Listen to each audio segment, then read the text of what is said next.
What is the actual goal of the climate change movement? Not what they say, but what they do. A few days ago, we saw a story about a nuclear plant in Finland that actually had to throttle its electricity because it was producing so much that electric prices went negative.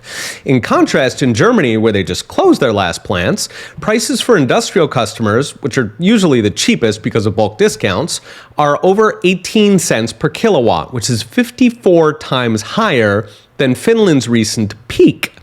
So high, in fact, the German government just announced a 200 billion euro package, equivalent to 1.2 trillion if it were the US economy, to insulate households and pay companies so they don't close down or move overseas. Begging the question, why don't we just build more nuclear plants and ditch the rest of the climate agenda? After all, nukes are zero emission and they are very safe today, contrary to environmentalist propaganda. Even Fukushima was built in 1971, which is 52 years ago. In fact, modern nukes are amazingly safe compared to, say, wind power.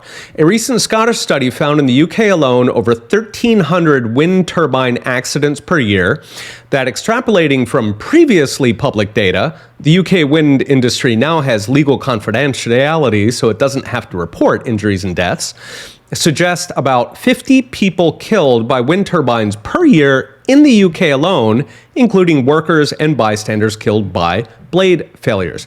That extrapolates to perhaps 1,500 worldwide per year. Add in solar, millions of rooftop installations, which kill over 100 people per year in the US alone, plus hydro, where 158 workers died building a single dam in China, along with 4 million residents who lost their homes. In comparison to this carnage, nuclear has killed a grand total of 32 people in history ever, and never with any design built since the 1970s. And then, of course, there's the cost. Wind and solar are incredibly expensive, even after trillions in taxpayer subsidies, 1.2 trillion from the hilariously titled Inflation Reduction Act alone, and perhaps tens of trillions in aggregate worldwide. And of course, renewable power is often utterly useless since grids need uninterrupted power. So utilities have actually shut off the wind and solar, throwing it away, because of these fluctuations called curtailing. Finally, of course, the carbon dioxide. Personally, I don't think man-made global warming is significant, even if you rebrand it as climate change. But even if you do believe it, that would imply going all nuclear, which is, of course, zero emission. The fact that our mainstream instead fights nukes hardest while pushing green lobby unicorn farts suggests, to me anyway, that the entire project has little to do with the climate, but with something else. So what is that something else?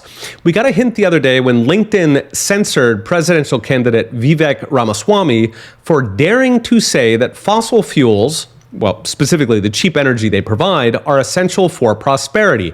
This is obviously true. Energy goes into everything and prosperity saves lives. But of course, it's against the political religion that casts us all as sinful carbon footprints that must be centrally planned. Ideally with a world government with dictatorial power over everything from banning gas stoves to wiping out Dutch farmers to, just the other day, France banning cheap flights while leaving billionaires to fly their jets to the next town, perhaps to lecture us about climate change. The climate agenda is about control, using the environment as a marketing and a fundraising prop, and they are just getting started. Okay, we'll be watching. See you next time.